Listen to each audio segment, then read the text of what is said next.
Vous êtes sur We Do Biz et nous sommes à Las Vegas au CES.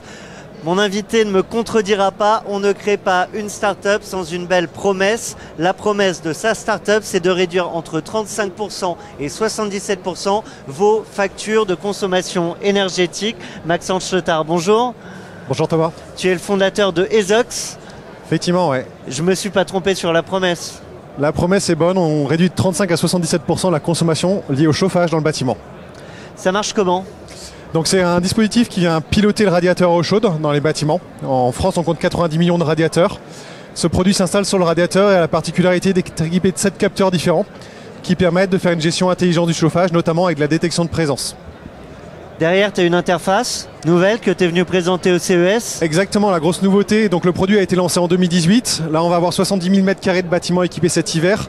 Et la grosse nouveauté, c'est notre nouvelle interface de gestion, puisqu'on fait de la gestion dans le parc professionnel, que ce soit tertiaire ou résidentiel. Et c'est une interface qui permet de faire une gestion multi-site, technique et globale dans les bâtiments. En 3 chiffres créés, la boîte à quel âge, combien de CA, enfin des chiffres intéressants pour comprendre aujourd'hui ce que représente Ezox. Des chiffres intéressants, l'entreprise est née en 2016, a été initiée en 2013, donc ça fait quelques années déjà. On a 2000 thermostatiques qui vont être déployés cet hiver sur 70 000 m² de bâtiments. Il y a des boîtes là qui nous regardent ou des futurs entrepreneurs et qui se demandent, mais alors du coup, il a du hardware, il a du software, qu'est-ce qui est le plus compliqué, qu'est-ce qui prend le plus de temps et qu'est-ce qui coûte le plus ? Le hardware. Le hardware, ça prend beaucoup de temps, il faut passer des étapes dans l'entreprise. La création du prototype, arriver à l'industrialisation, passer le cap. L'industrialisation, c'est le gros frein, généralement. C'est là où il faut savoir passer le cap.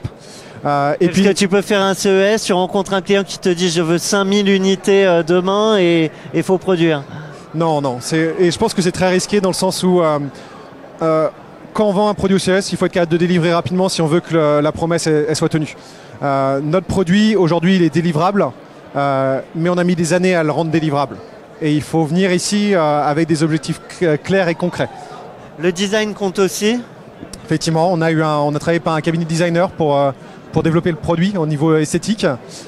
Et après, c'est des années de recherche et de développement pour mettre la technologie dans un produit très compact et opérationnel sur le terrain.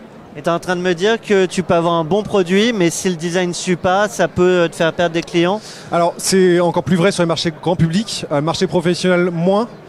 Pour autant, l'ergonomie est extrêmement importante. L'usage du produit par l'utilisateur, la compréhension du produit, un produit qui est mal compris, c'est un produit qui est mal utilisé. Donc ça, c'est très important, effectivement. C'est quoi la prochaine étape pour vous là ? Donc le produit, la tête thermostatique, c'est notre point d'entrée dans le bâtiment, la gestion du chauffage, la diminution de la facture énergétique.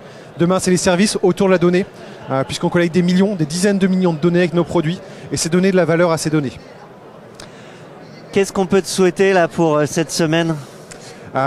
Donc nous, notre objectif, c'est on travaille beaucoup avec des grands groupes, rencontrer un maximum de grands groupes, générer du business rapidement avec eux pour pouvoir continuer la dynamique autour des Ezox. Eh bien Maxence Chetard, merci à toi, merci à vous et on se retrouve pour de nouvelles interviews, toujours au CES, toujours sur We Do Biz, en partenariat avec Le Village by CA. Merci. Merci.